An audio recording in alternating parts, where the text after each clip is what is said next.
In ancient Egypt, the pharaoh's body was not his own. Every inch of his skin was controlled. Who could touch him, when, how, and with which hand? His barber held a blade to his throat every morning and considered it the greatest honor of his life. His doctor could heal any man in the kingdom, except the one man whose death would be blamed on the universe itself. His wife shared his bed, not out of love, but because the survival of the entire civilization depended on it. And when he died, the only people allowed to open his body, to reach inside and remove what remained, were men so low in the social order they were chased away with stones the moment the work was done. What happened if you touched a pharaoh's body was never just about punishment. It was about a belief so deep, so total, that it turned human skin into sacred territory and made every hand that came near it either privileged or condemned. I'm Marcus. This channel reveals what daily life actually looked like inside ancient Egypt, the parts that were never carved into temple walls.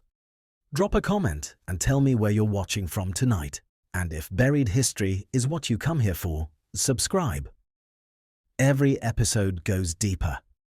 Let's begin. It is early morning in Thebes. The sun has not yet risen above the eastern cliffs, but the palace is already awake. In the long stone corridors, servants move without sound. Their sandals barely touch the floor. Their hands carry linen, oils, incense, everything measured, everything placed with care. No voice rises above a whisper, no gesture is careless, and no one, under any circumstance, walks too close to the doors that lead to the pharaoh's private chambers. This is not fear of a man. This is something deeper, something older, something that had been built into every wall, every title, every ritual, every silence in this palace for longer than anyone alive could remember. In ancient Egypt, the pharaoh was not simply a king. He was not just the ruler of a nation. According to the belief system that governed this civilization for over 3,000 years, the pharaoh was something the human mind struggles to hold. A living god. Not a man who spoke to the gods, not a man favored by them. The pharaoh, in their understanding, was the god Horus walking on earth. His body was not flesh in the way other bodies were flesh. It was the vessel through which divine order flowed into the mortal world. And that order had a name. They called it Ma'at. Ma'at was everything. It was truth. It was justice. It was balance. It was the reason the Nile flooded when it should, the reason the sun crossed the sky, the reason the harvests came. And in the Egyptian mind, Ma'at did not exist on its own. It required a channel. It required a body. The pharaoh's body. So when we ask what happened if you touched a pharaoh's body, we are not asking about palace etiquette. We are not asking about security arrangements. We are asking about something far more profound. What it meant to live in a civilization where one human body was believed to hold the balance of the entire world. And the answer begins not with that body, but with the people around it. The ones who spent their lives close enough to feel its warmth, but who understood, with every breath they took, that the distance between them and the king was not measured in steps. It was measured in belief. Consider the scene just before dawn. The pharaoh will wake soon. And before he opens his eyes, an entire system has already been set in motion around him. In a side chamber, the keeper of the royal wardrobe has laid out the king's garments. He does not simply unfold linen and place it on a table. Every piece of fabric that will touch the pharaoh's skin has been washed, purified, and prepared according to specific ritual procedures. The keeper's own hands have been cleansed. He has bathed. He has abstained from certain foods. His body has been made ritually acceptable so that it can handle objects that will later rest against sacred skin. Nearby, another official prepares the pharaoh's oils and ointments. In the dry heat of Egypt, anointing the body was not luxury, it was necessity. Cracked, dry skin was not merely uncomfortable. In a world where the king's physical condition was believed to reflect the health of the land itself, Even a blemish carried weight. The oils are mixed from precise recipes. The containers are sealed and stored in designated areas. The hands that apply them belong to men who hold recognized court titles, men whose names and positions were inscribed in stone, recorded for eternity. Because being trusted to touch what touched the pharaoh was considered one of the highest distinctions a person could receive. And then there is the barber. The royal barber held a position that, to modern eyes, might seem ordinary. A man who shaves another man's face. But in the context of the Egyptian court, this was among the most extraordinary appointments in the entire administration. The barber brought a blade to the pharaoh's throat. Every morning, a sharp edge against the skin of a living god. His hand had to be steady, his concentration absolute, and his loyalty beyond question. The title Chief of the Royal Barbers was not a servant's label. It was a mark of supreme trust, documented in Old and Middle Kingdom records alongside the titles of generals, treasurers, and high priests. Think about what this meant. Every morning, one man held a razor against the most protected neck in the ancient world. And every morning, the pharaoh allowed it. Not because he had no choice, he was the most powerful person alive, but because the system required it. The divine body had to be maintained. The ritual of grooming was part of the sacred presentation. And so the pharaoh surrendered his throat to a blade, and the barber performed his task, knowing that a single slip could end not just his career, but possibly his life, and, in the belief of his world, disturb the cosmic order itself. This was the nature of proximity to the pharaoh. It was privilege and danger fused into a single experience. Every person who came close to the king's body lived inside this tension. The closer you were allowed, the higher your status, and the greater the consequences if something went wrong. But who, exactly, was allowed close? The answer reveals the architecture of power in ancient Egypt more clearly than any monument ever could. At the innermost circle stood the pharaoh's chief wife. She alone shared his bed, and even this intimacy, as we will explore later, was shaped by duty and political calculation as much as by any personal bond. Beside her, certain trusted children of the king had access, though always within carefully defined limits. Then came the high officials whose duties required proximity: the royal physician, the chief attendant of the bedchamber, the keeper of the wardrobe, the sandal-bearer, and the priests who performed daily rituals upon the king's body, washing him, anointing him, dressing him in the garments and insignia that transformed a man into a symbol. These were not interchangeable servants. Each held a specific title. Each had undergone specific preparation. And each understood that his access to the pharaoh's body was not a right but a privilege, one that could be revoked, one that carried obligations of purity and conduct that extended into every corner of his personal life. Beyond this inner circle, access diminished with striking speed. Courtiers in the audience hall could approach the throne, but only within defined distances. High-ranking officials might be permitted to kiss the ground before the king's feet, an honor so significant that some recorded it in their tomb inscriptions as the defining moment of their careers. Foreign diplomats, according to the New Kingdom's Amana letters and other diplomatic correspondence, were carefully managed in their approach. Their proximity to the pharaoh was calibrated with precision, close enough to convey respect, distant enough to maintain the sacred boundary. And ordinary Egyptians? In the rare instances when a common person appeared before the pharaoh, during a festival procession, a public judgment, or an extraordinary audience, the expectation was prostration. Face to the ground, eyes averted, hands nowhere near the royal person. To reach out and touch the king was nearly unthinkable. Not because soldiers would cut you down on the spot, though guards were certainly present, but because the cultural conditioning was so complete, so deeply embedded from birth, that most Egyptians would have found the very idea terrifying. This is the point that deserves our attention. The pharaoh walked among his court without the elaborate physical barriers that protect modern heads of state. There were no metal detectors, no bulletproof glass, no security perimeters marked with tape and guarded by armed men with earpieces. And yet the pharaoh was, in practical terms, safer than almost any leader in history. Because the barrier that protected him was not physical, it was belief. The invisible wall around the pharaoh's body was built not from stone or steel, but from a conviction so deep that it shaped behavior without needing to be enforced. People did not avoid touching the pharaoh because they feared punishment, though punishment was real. They avoided it because, in their understanding of the world, touching the pharaoh without authorization was an act against the order of the universe.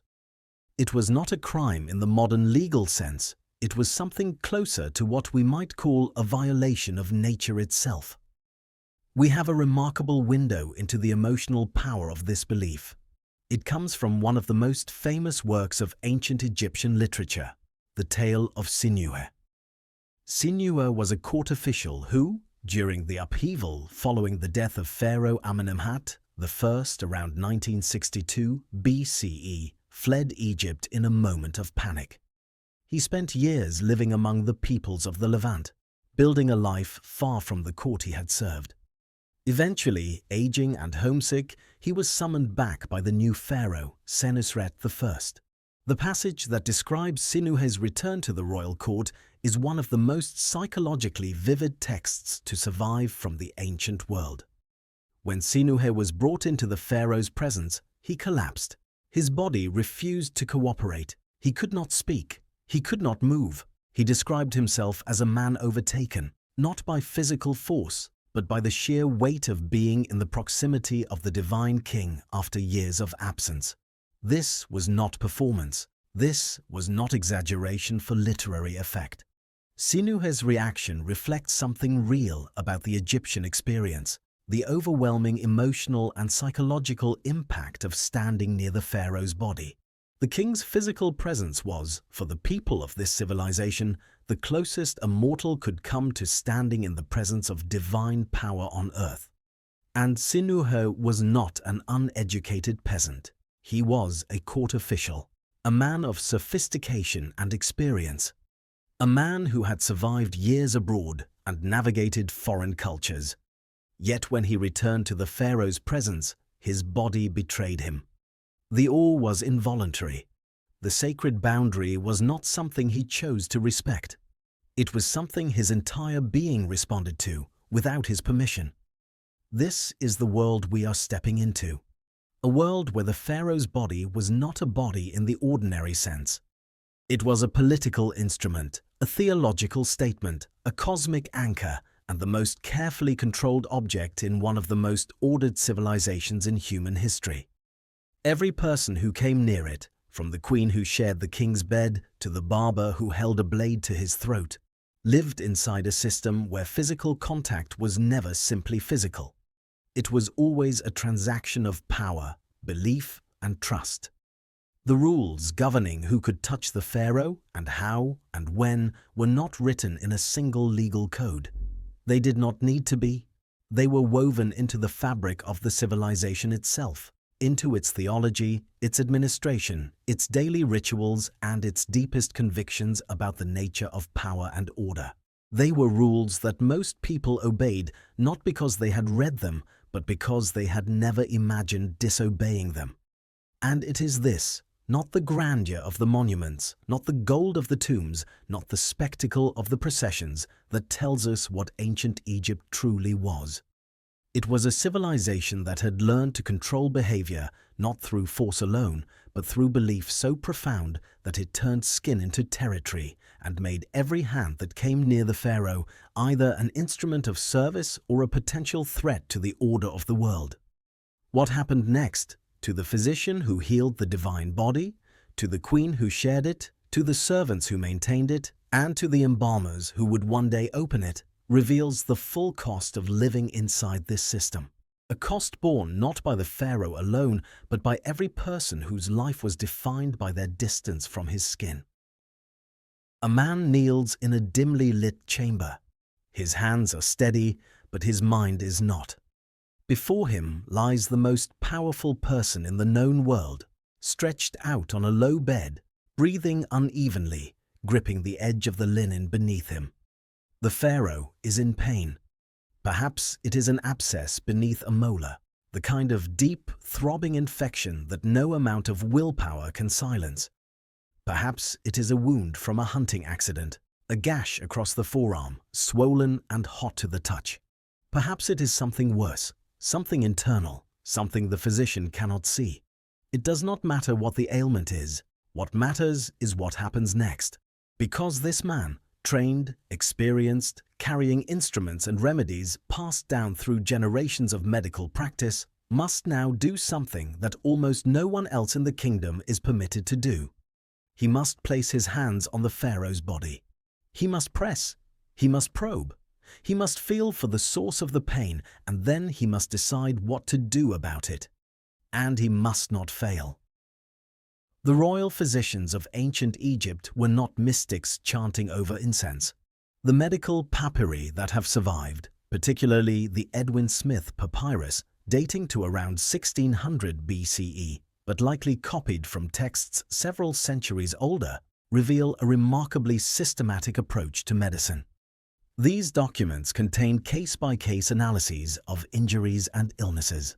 They describe symptoms with clinical precision. They distinguish between conditions the physician can treat, conditions he might treat, and conditions he cannot treat at all.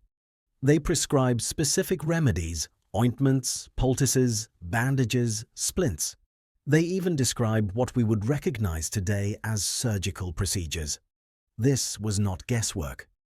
Egyptian physicians understood anatomy to a degree that would not be matched in parts of the ancient world for centuries. They could set broken bones.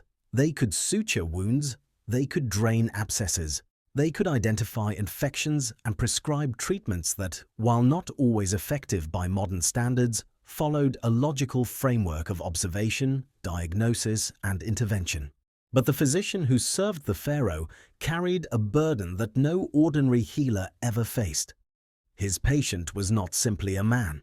His patient was the body through which, in the belief of the entire civilization, cosmic order entered the world.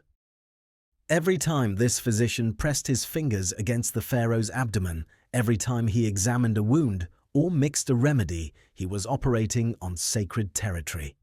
And the consequences of error were not limited to professional disgrace. If the pharaoh's condition worsened under his care, the physician faced a question that had no safe answer. Had his treatment failed because of the nature of the illness, or had his hands, despite all their purification, introduced some disruption into the divine body? In a system where the pharaoh's health was believed to mirror the health of the land, a physician's mistake could be interpreted not as incompetence, but as a breach of Ma'at itself. We know from administrative records that the royal medical establishment was highly organized. The title, Chief Physician of Upper and Lower Egypt, was one of the most prestigious in the kingdom.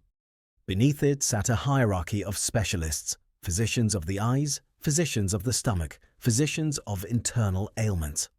One of the earliest known physicians in history, a man named Urge, who served during the Old Kingdom, left behind tomb inscriptions that recorded his titles with the same gravity that a general might record his victories. To heal the king was to serve the divine order. It was an honor carved into stone. But stone does not record the tremor in a man's hand as he lances an abscess on the pharaoh's jaw. It does not record the moment of hesitation before choosing a treatment, knowing that if this remedy fails, the next one must not.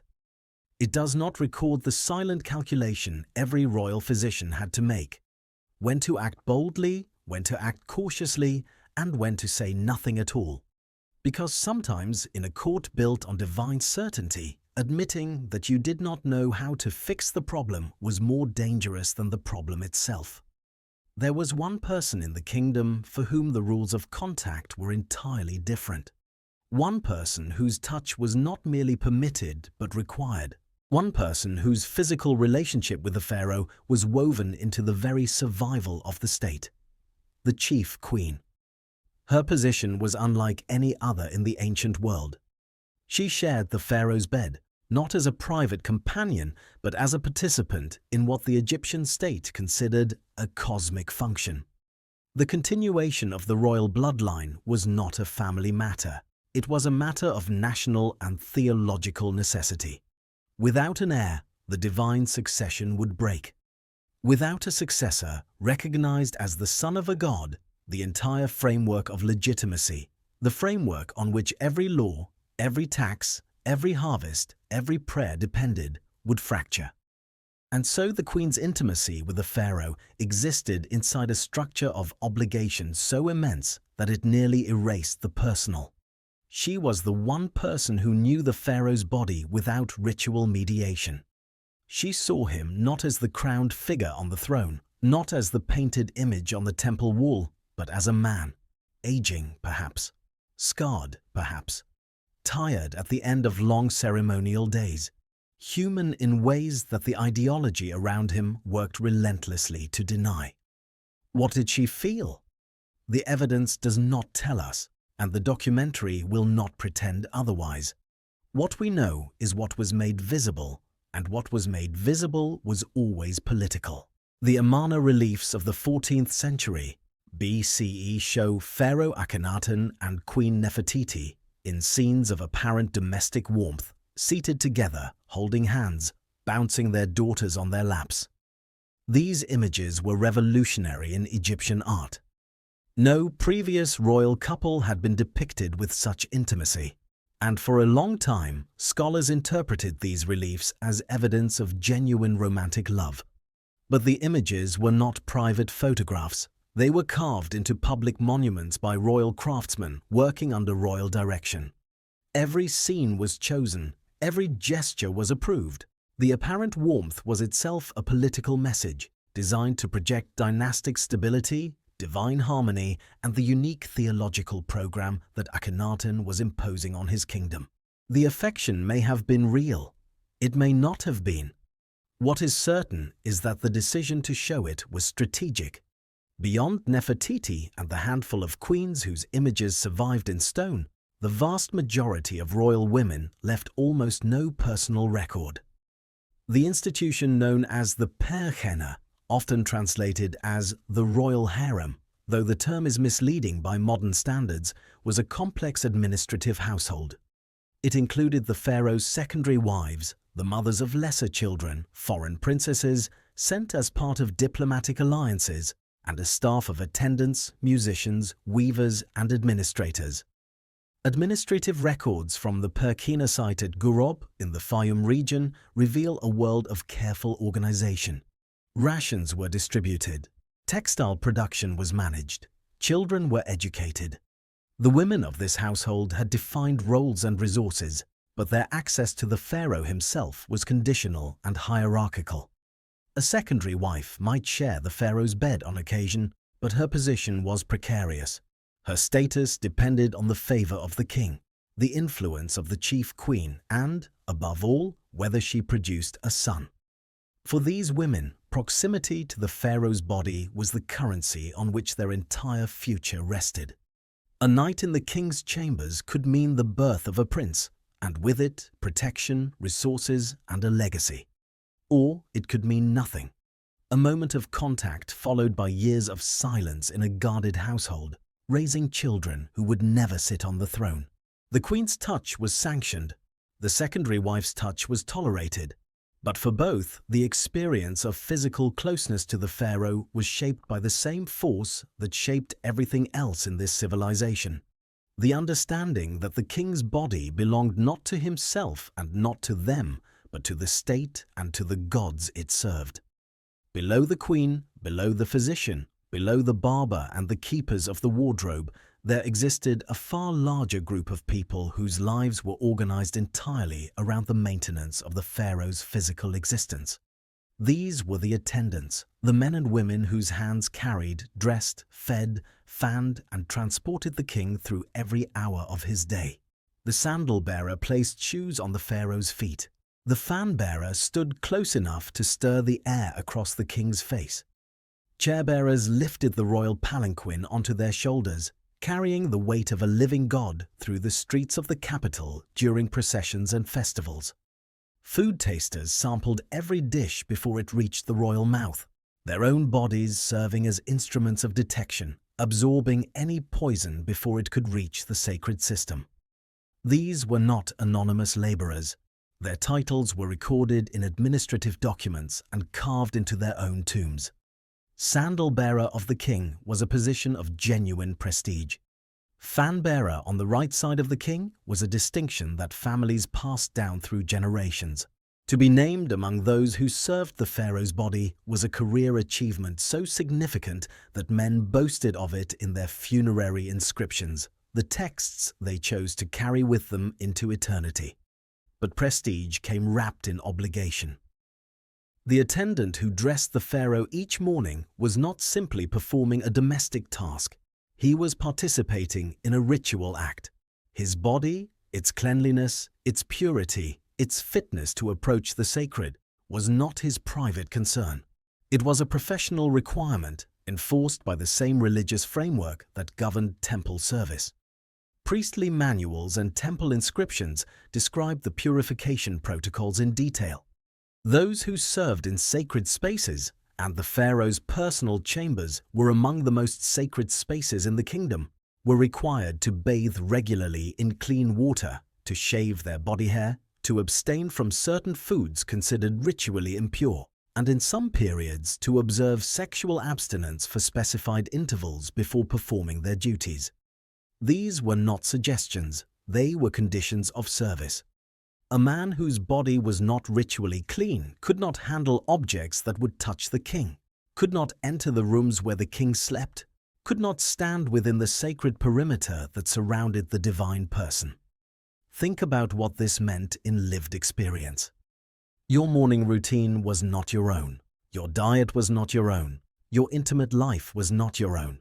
Your body existed, in a functional sense, as an extension of the system that maintained the pharaoh's sanctified existence. You were not a person serving a king.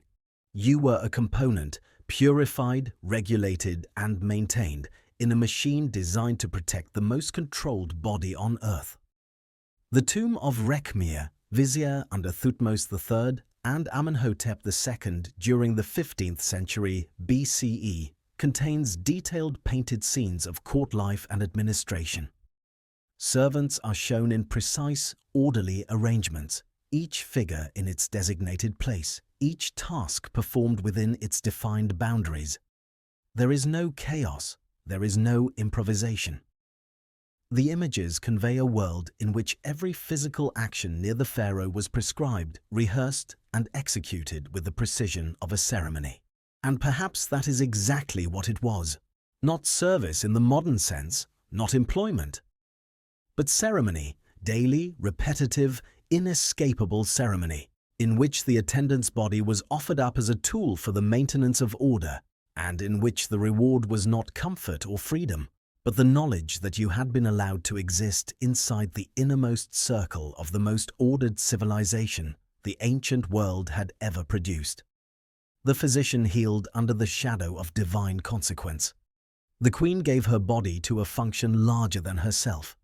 The servants surrendered their autonomy to a system that defined their worth by the cleanliness of their hands. Every one of them paid a price for proximity, and none of them could leave. But what happened when someone from outside this circle crossed the line? When the boundary was not respected, by accident, by desperation, or by deliberate intent? The answer takes us from the quiet discipline of the palace into the raw machinery of consequence, and to one of the most extraordinary criminal trials in the history of the ancient world. Picture a procession. The pharaoh is carried through the streets of Thebes on a gilded palanquin, surrounded by priests, soldiers, fan-bearers, and officials. The crowd lines the route, thousands of faces. Farmers, potters, weavers, fishermen, people who will never enter the palace, who will never stand in an audience hall, who will never speak a word to the king. They watch from behind an invisible perimeter, held in place not by ropes or barriers, but by generations of understanding. And then something happens. A child, perhaps 3 or 4 years old, slips free from his mother's grip. He stumbles forward through the legs of the crowd, past the edge of the route, toward the palanquin. His hand reaches out. Small fingers brush the gilded frame. Maybe they touch the king's foot. Maybe they graze the hem of his garment. The child does not understand what he has done, but the adults around him do. We have no single text that documents this exact scenario, but we have something more revealing. We have the framework within which such a moment would have been understood. Egyptian purity regulations, preserved in extensive detail across temple inscriptions from Karnak, Medinet Habu, and other sacred sites, describe a world in which unauthorized contact with a sanctified body or object created a condition the Egyptians took with absolute seriousness: ritual contamination. This contamination was not symbolic. In the Egyptian understanding, it was real as a wound, as real as an illness. When an unpurified person touched something sacred, the contact was believed to disrupt the invisible order that held the world together. It introduced chaos into a system built entirely on the exclusion of chaos. And chaos, in their worldview, was not merely inconvenient, it was the enemy, the opposite of ma'at, the thing that existed before creation and that waited, always at the edges of existence, ready to swallow everything if given the chance. So what would have happened to the child? The honest answer is, we do not know with certainty. The response would have depended on circumstances, the severity of the contact, the setting, the mood of the pharaoh, and the judgment of the priests who managed ritual purity around the king. At minimum, purification rituals would have been required. The child, and possibly the mother, would have been removed from the area. Priests would have performed cleansing procedures on the child, on the space, and potentially on the pharaoh himself. In more serious cases of unauthorized contact, an adult servant who stumbled during a ceremony, an attendant whose hand slipped during a ritual, the consequences could extend further. Permanent removal from service, exclusion from sacred spaces. In extreme interpretations, physical punishment. Not because the system was sadistic, but because the logic of belief left little room for the distinction between accident and transgression. The issue was not intent, the issue was effect. The sacred body had been contacted by an unsanctified source. The balance had been disturbed. Restoration was required, regardless of why the contact had occurred. The wisdom literature of ancient Egypt reinforced this understanding at every level of society. Texts like the Instruction of Any taught ordinary Egyptians to know their place within the hierarchy, not as a social courtesy, but as a moral imperative. To overstep your position, to approach what was above you without permission, to forget the boundaries that separated the sacred from the ordinary. These were presented not as errors of judgment, but as offenses against the order of the world. The boundary around the pharaoh's body was simply the most extreme expression of a principle that governed every interaction, every relationship, every space in Egyptian life. And for most of Egypt's long history, this system held. The invisible wall did not need to be tested, because almost no one imagined testing it. Belief was sufficient. Obedience was internalized. The boundary was maintained not by punishment, but by the absence of any desire to cross it. Until someone did. Around 1155 BCE, in the waning years of the reign of Ramesses III, something unthinkable took shape inside the royal palace.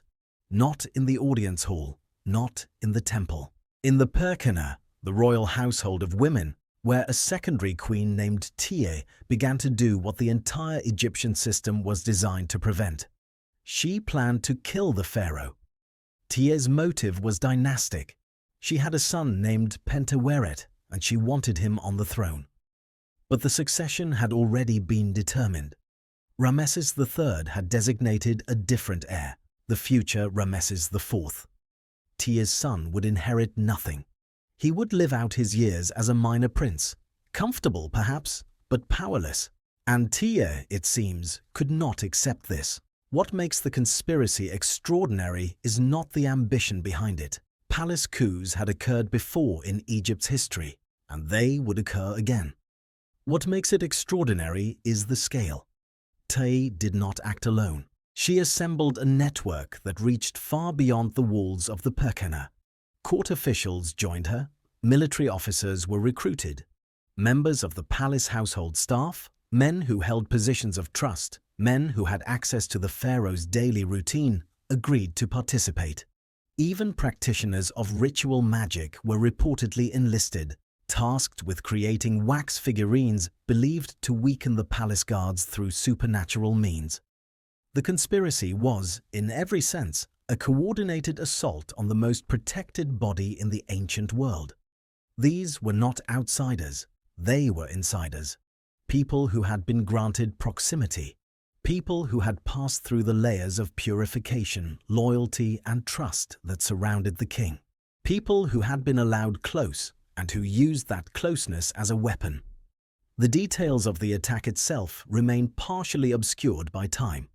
But in 2012, a team of researchers published a study in the British Medical Journal that changed our understanding of Ramesses III's death. CT scans of his mummy revealed a deep, wide cut across his throat, a wound so severe that it severed the trachea and the major blood vessels of the neck. Embedded in the wound was a protective amulet, placed there by embalmers who attempted to heal in death what could not be survived in life. The evidence strongly suggests that Ramesses III was assassinated, that the conspiracy succeeded, at least in its immediate objective, in reaching and destroying the divine body. The pharaoh was dead. The body that an entire civilization had spent decades protecting, grooming, purifying, anointing, guarding, venerating, had been opened by a blade held by someone who had been trusted to stand near it. What followed was not grief alone. It was institutional reckoning. The judicial Papyrus of Turin, supplemented by the related documents known as Papyrus Lee and Papyrus Rollin, records what happened next in extraordinary detail. A special court was convened. The conspirators were identified, arrested, and brought to trial. The proceedings were conducted with a formality that reflected the magnitude of what had occurred. This was not an ordinary murder trial. In the eyes of the court and of the civilization it represented, the conspirators had committed the ultimate transgression. They had violated the vessel of divine order. They had placed their hands, or directed the hands of others, on the body that held the world together. The papyrus names the accused. It records their positions. It describes their crimes, and it details their punishments. Several conspirators were executed outright. Others, including, according to most scholarly interpretations, Pentaweret himself, were permitted to take their own lives. In a modern context, this might seem like leniency. In the Egyptian context, it was something far more complex.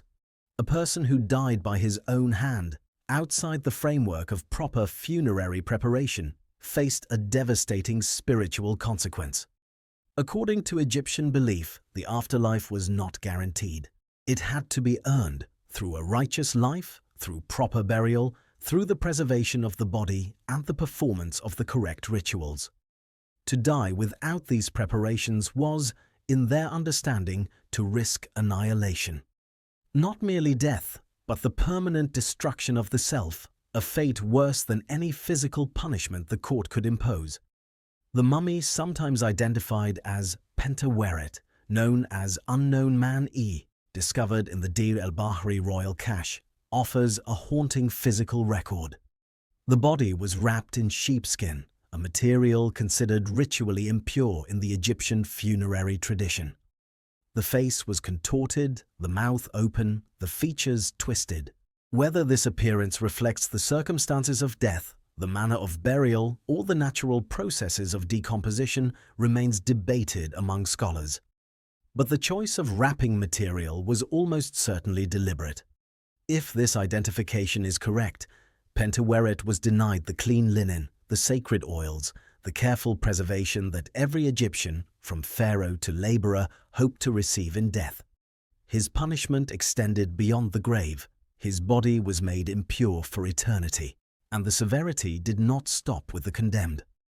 The judicial papyrus records that even some of the judges assigned to the trial were themselves punished. Several officials who had been appointed to the court were found to have engaged in misconduct during the proceedings, socializing with the accused, accepting hospitality from women connected to the conspiracy. Their punishments were swift. Noses and ears were cut off. Careers were destroyed. The message was unmistakable. The trial was not simply about identifying and punishing the guilty. It was about reasserting the sanctity of the boundary that had been violated. The pharaoh's body had been breached. The cosmic order had been disrupted. And the state's response was designed not merely to deliver justice, but to demonstrate to every official, every servant, every citizen, that the consequence of crossing this line was total. This brings us to the broader architecture of punishment in ancient Egypt, the system that gave the prohibition its ultimate weight. For ordinary crimes, theft, assault, fraud, property disputes, Egyptian justice could be harsh but was often pragmatic. Beatings were common, forced labor was imposed, property was confiscated. The legal records from Deir el-Medina, the workers' village that housed the men who built the royal tombs, document a surprisingly detailed judicial system in which complaints were heard, evidence was weighed, and sentences were rendered with attention to circumstance and proportion. But crimes against the pharaoh existed in a different category entirely. They were not simply offenses against a man or against the state. They were offenses against the order of existence, and the punishment for such crimes reflected this understanding by extending into the one domain that mattered more to the Egyptians than anything in the physical world, the afterlife. The most devastating penalty the Egyptian state could impose was not execution. It was erasure, the destruction of the name, the removal of the image, the denial of burial rites, the deliberate obliteration of every trace that a person had ever existed. The Egyptians believed that identity survived death only if it was preserved, through the body, through the name, through the offerings left by the living. To destroy these was to destroy the person not just in this life, but in the life that, in their understanding, truly mattered. We see this practice applied in different contexts throughout Egyptian history. The defacement of Hatshepsut's monuments under Thutmose III, the systematic erasure of Akhenaten's name and images after the collapse of his religious revolution. The motivations differed in each case, but the mechanism was the same: to reach beyond death and unmake a person's existence in eternity.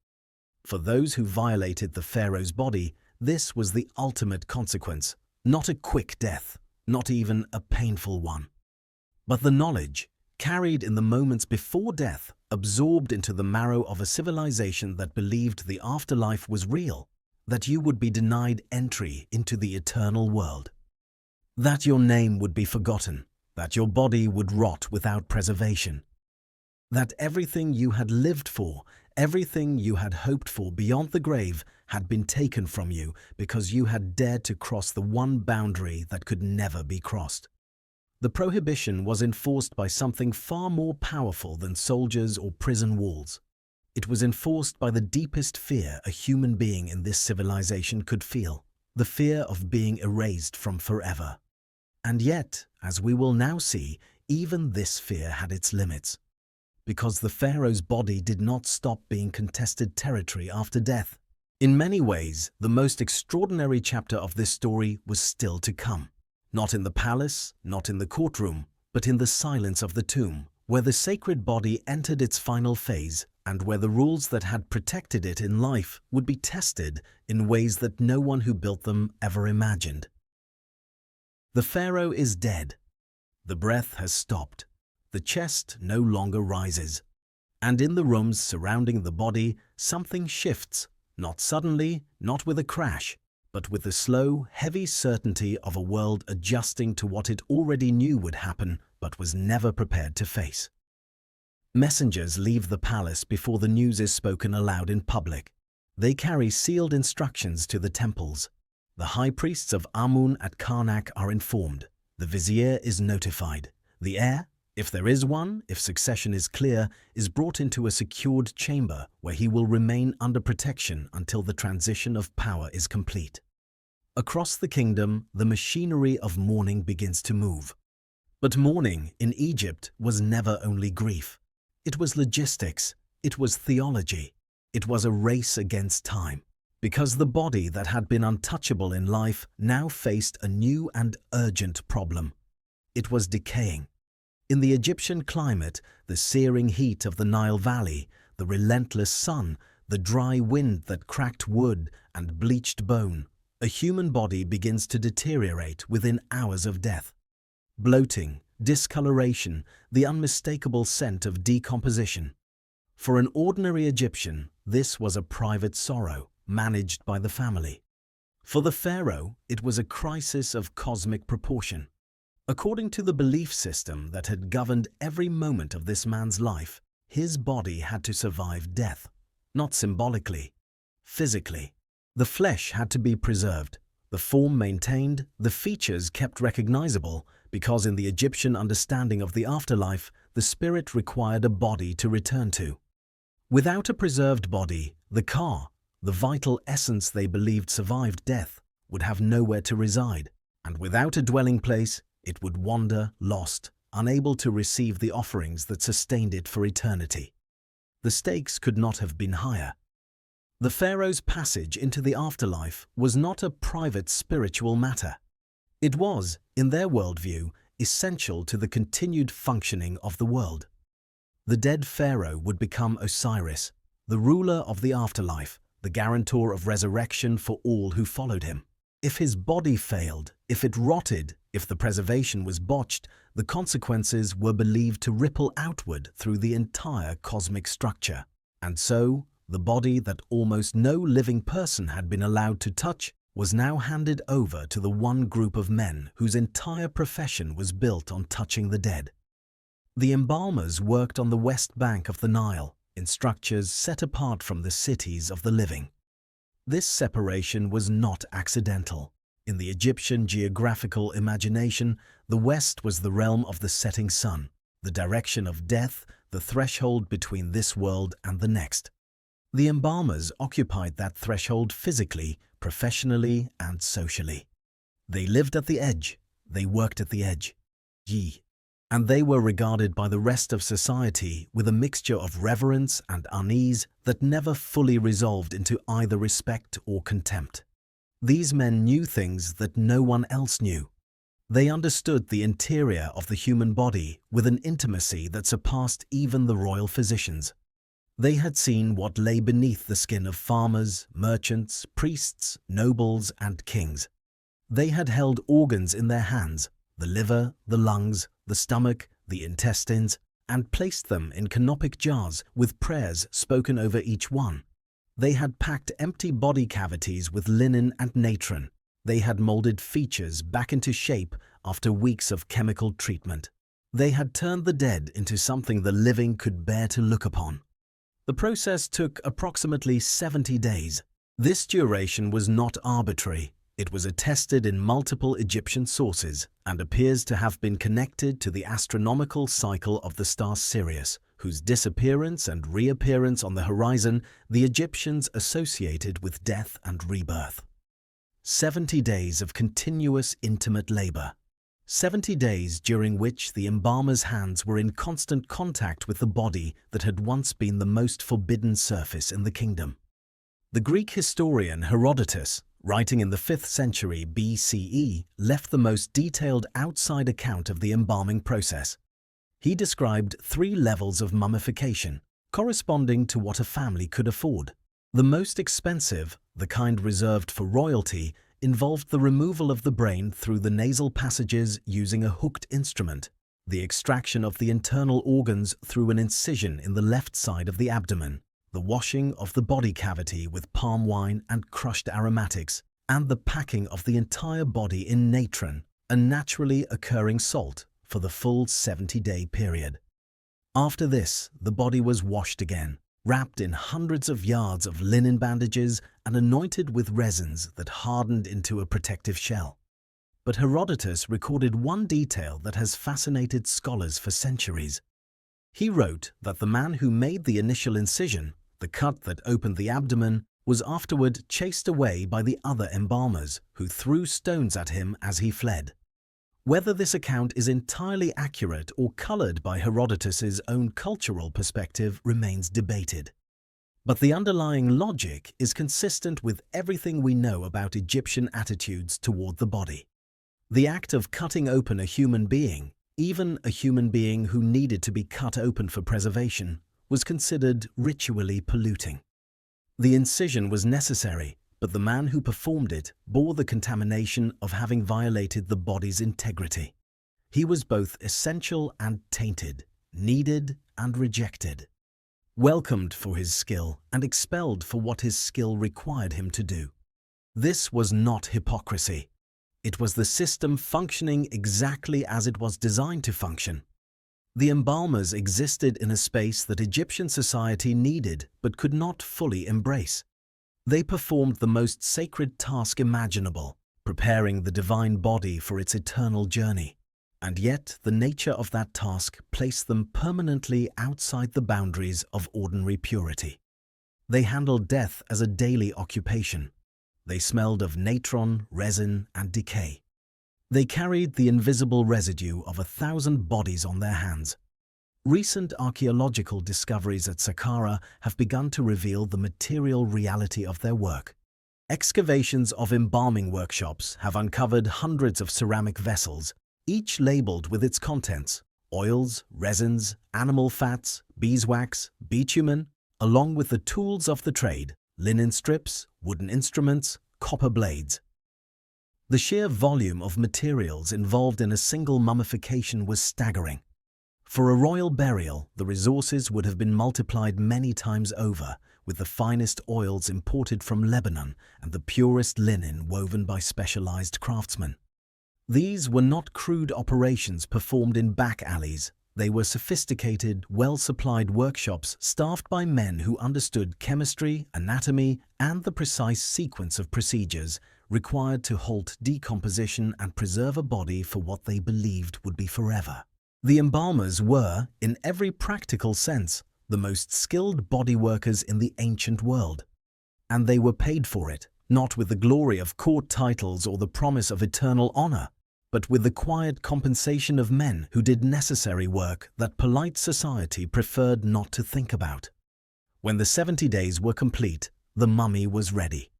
The body had been transformed from decaying flesh into a rigid, preserved form, wrapped in layer upon layer of linen, each strip placed with care, each layer anointed with resin. Amulets had been inserted between the wrappings at prescribed locations, protective symbols placed over the heart, the throat, the knees, the hands. The face had been covered with a mask, sometimes of gold for a pharaoh, molded to resemble the features of the living king, but idealized, perfected, frozen in an expression of eternal calm. The mummy was placed in its coffin, or rather its series of coffins, one nested inside the next, each more elaborate than the last, painted with images of the gods, inscribed with spells from the funerary texts, designed to protect and guide the spirit through the dangers of the underworld that the Egyptians believed lay between death and paradise. And then came the final ritual, the last authorized touch the pharaoh's body would ever receive. The opening of the mouth ceremony was performed at the entrance to the tomb in the harsh sunlight, before the darkness swallowed the body forever. A priest, sometimes the heir himself, sometimes a specially designated ritual officiant, stood before the upright mummy and performed a sequence of actions that had been prescribed in texts dating back to the earliest periods of Egyptian civilization. Using specific instruments, an adze-shaped blade, a peseshkef knife, and other ritual tools, the priest touched the mouth, the eyes, the ears, and the nose of the mummy. Each touch was accompanied by spoken formulas. Each gesture followed a precise choreography passed down through centuries of practice. In the Egyptian understanding, this ceremony accomplished something no other ritual could. It restored the senses. It reactivated the mouth so the dead king could speak, eat, and breathe in the afterlife. It opened the eyes so he could see the gods who would judge him. It unstopped the ears so he could hear the prayers of the living who would sustain him with offerings for generations to come. Consider the human weight of this moment. A priest stands face to face with the mummy of the pharaoh. He is closer to the king's face than almost anyone was ever permitted to be in life. He can see the contours of the features beneath the wrappings and the mask. He is touching the lips that had spoken commands, that had pronounced judgments, that had recited prayers in the great temples. He is touching the eyes that had looked out over a kingdom, that had watched armies march, that had seen the Nile flood and recede across decades of rule. This was intimacy of the most extraordinary kind, not the intimacy of love or companionship, but the intimacy of finality. The priest's hands were the last human hands that would ever touch this body with purpose and permission. After him, the tomb would close, the seals would be set, the corridors would be filled with rubble, and the pharaoh's body would enter the silence, alone, surrounded by gold and painted walls and jars of food, and miniature servants carved from wood and stone, prepared for a journey that the living could imagine but never witness. The tomb was sealed. The workers withdrew. The priests performed the final prayers at the entrance and departed. Guards were posted. The valley fell quiet. And for the first time since the moment of his birth, since the first midwife lifted him from his mother's body, since the first hands washed him and wrapped him and presented him to the court, the pharaoh was truly alone. No attendants, no physicians, no barbers, no queen beside him, no fan-bearers stirring the air, no priests chanting at dawn, just a body in a stone room, in the dark, beneath a mountain, surrounded by everything his civilization believed he would need for eternity. The most touched and most untouchable body in the ancient world had finally passed beyond all human reach. Or so they believed, because the seals on those tombs were not as permanent as the men who set them imagined, and the sacred body, wrapped in gold and linen and prayer, was about to become something its guardians never intended it to be, a target. The Valley of the Kings was never meant to be found. That was the entire point. For centuries, the pharaohs of the New Kingdom had abandoned the great pyramids of their predecessors, those towering, visible declarations of power that had dominated the landscape for 1,000 years. The pyramids had failed, not as symbols, as security. Every single one had been robbed. The treasure was gone. The bodies had been disturbed. The massive stone blocks, the false corridors, the sealed chambers, none of it had worked. The tombs had been too visible, too obvious, too tempting. So the pharaohs of the 18th dynasty made a different choice. They carved their tombs deep into the limestone cliffs on the west bank of the Nile, opposite Thebes. No grand structures above ground, no markers, no monuments visible from the river. Just narrow entrances cut into the rock, concealed beneath rubble and debris, leading to corridors that descended into the earth and opened into painted chambers where the royal mummies would rest in the company of gold, furniture, food, and the sacred texts they believed would guide them through the underworld. The valley was guarded. A dedicated force of tomb police, the Medjay, patrolled the area. Administrative records tracked access. The workers who cut and decorated the tombs lived in a purpose-built village at Deir el-Medina, separated from the general population, their movements monitored, their knowledge of the tomb locations treated as a state secret. For generations, this system held. The bodies rested. The gold gleamed in sealed darkness. The sacred boundary extended beyond death, maintained by guards, geography, and the weight of belief. And then the economy collapsed. The late 20th dynasty, roughly the final decades of the 12th century BCE, brought a crisis that the Egyptian state had never experienced on this scale. The empire was contracting. Foreign tribute dried up. The gold mines in Nubia produced less. Grain shipments became erratic. And at Deir el-Medina, the workers who had spent their lives building and decorating the tombs of kings stopped receiving their wages. The records are explicit. Administrative papyri from the village document repeated shortfalls in the distribution of grain, fish, oil, and other essentials. The workers protested. They organized what historians have described as the first recorded labor strike in history, walking off the job, marching to the mortuary temples, and demanding the rations they had been promised. Their complaints were not about luxury, they were about survival. Their families were hungry. It was in this atmosphere of unpaid labor, administrative corruption, and mounting desperation that the tomb robberies began in earnest. The tomb robbery papyri are among the most remarkable legal documents to survive from the ancient world.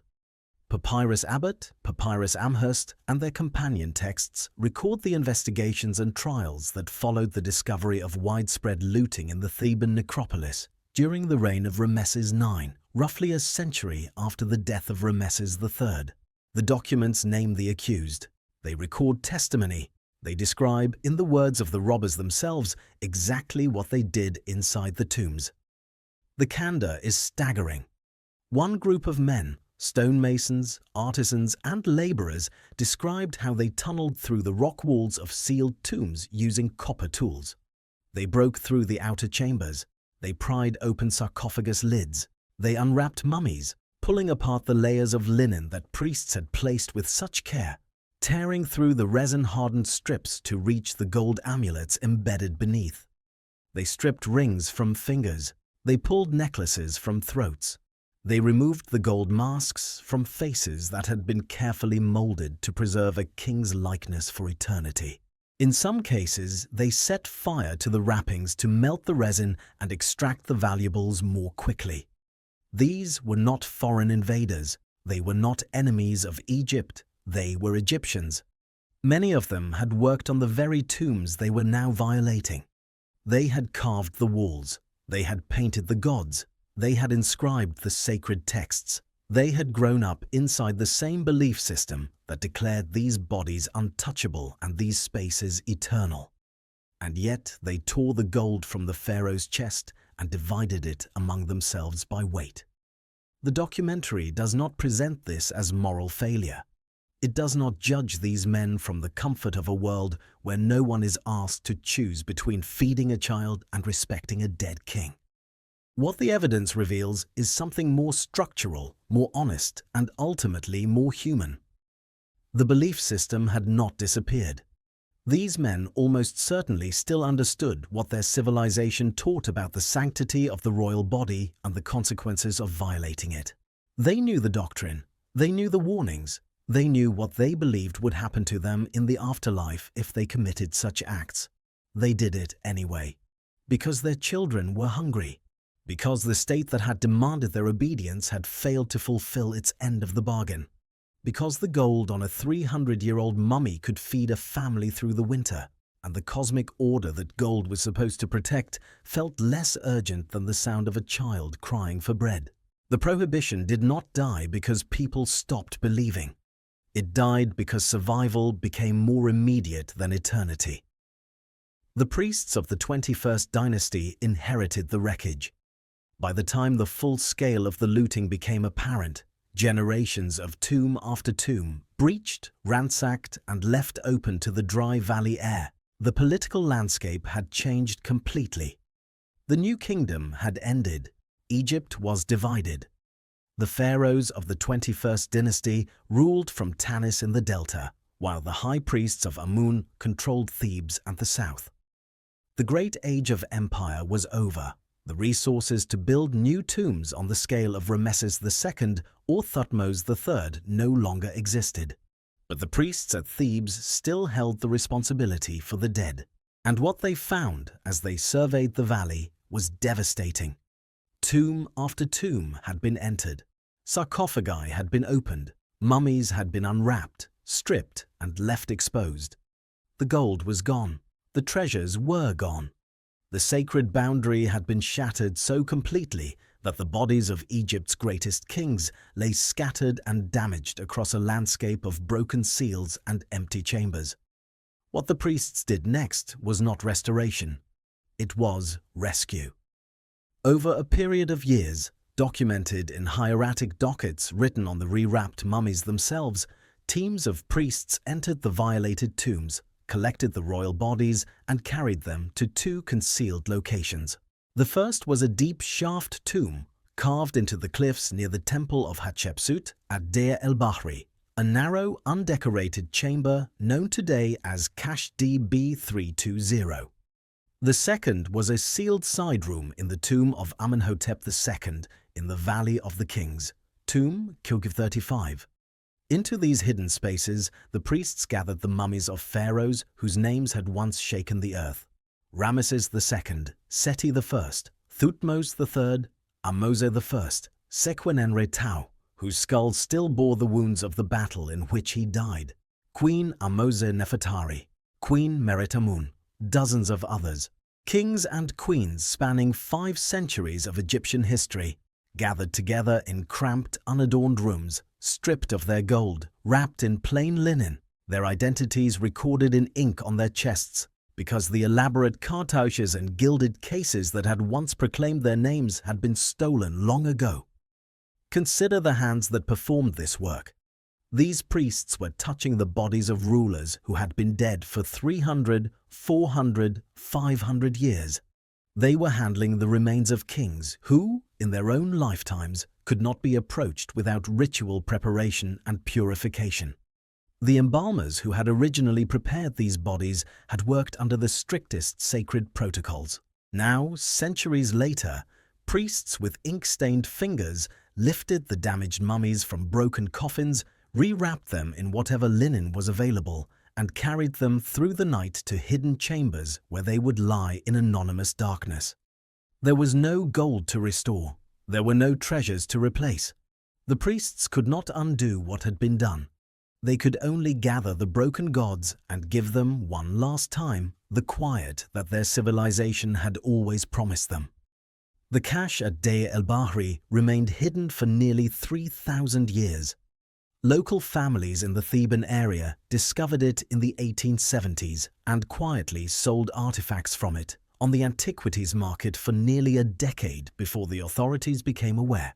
In 1881, Emile Bruges of the Egyptian Antiquities Service descended into the shaft and found what may be the most extraordinary collection of human remains ever assembled in one place. Over 50 royal mummies, stacked and stored in a rough chamber at the bottom of a cliff, silent witnesses to the rise and fall of the most enduring prohibition the ancient world had ever known.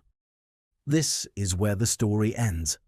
Not in triumph, not in resolution, but in a cliff tomb on the west bank of the Nile, where the mummies of pharaohs lie in plain linen, their names written in fading ink, their gold gone, their eternal rest interrupted and relocated by hands that meant well but could not restore what had been lost. The pharaoh's body was never simply a body. From the first breath to the last touch of the priest's ritual instrument against the lips of the mummy, it was the most controlled, most regulated, most symbolically charged object in one of history's most ordered civilizations. Every person who came near it, the barber with his blade, the physician with his ointments, the queen in the royal bed, the embalmers in their West Bank workshops, the priests who sealed the tomb, existed inside a system that defined their identity, their purity, their daily routines, and their ultimate worth by their relationship to that single body. When the system worked, the boundary held, not through walls or weapons, but through a belief so deeply internalized that most people never considered crossing it. The pharaoh's skin was sacred territory, and the rules that governed who could touch it were the operational code of an entire civilization, invisible, unwritten, and more powerful than any law carved in stone. When the system failed, when the wages stopped, when the granaries emptied, when the administrators who were supposed to maintain the divine order could no longer feed the men who built its tombs, the boundary collapsed. Not because belief disappeared, but because hunger proved stronger. The gold on a pharaoh's mummy became food on a family's table, and the eternal consequences that had once terrified an entire population became a price that desperate men were willing to pay. What the pharaoh's body teaches us reaches beyond Egypt. It is a story about what happens when a civilization turns a human being into an institution. About the extraordinary power of belief to shape behavior without force. About the silent costs borne by every person who lived close to that power. The physician who could not afford to fail. The queen whose intimacy was a state function. The servants whose own bodies were regulated as instruments of sacred maintenance. The embalmers who held the divine flesh in their hands and were chased away for doing so. And it is a story about limits. About the moment when the system that asks everything of its people stops giving anything in return. About the distance between a belief that lasts 3,000 years and a hunger that lasts 3 days. The mummies in the Deir el-Bahri cache are still with us. They rest now in the National Museum of Egyptian Civilization in Cairo, behind glass, under electric light, studied by scholars and visited by millions. The bodies that were once untouchable are now on display. The faces that once commanded empires stare upward at fluorescent ceilings. The prohibition was real. It shaped lives, defined careers, destroyed transgressors, and extended its reach beyond death into the realm of eternity. For 30 centuries it held. But nothing built by human hands, not even a belief, lasts forever.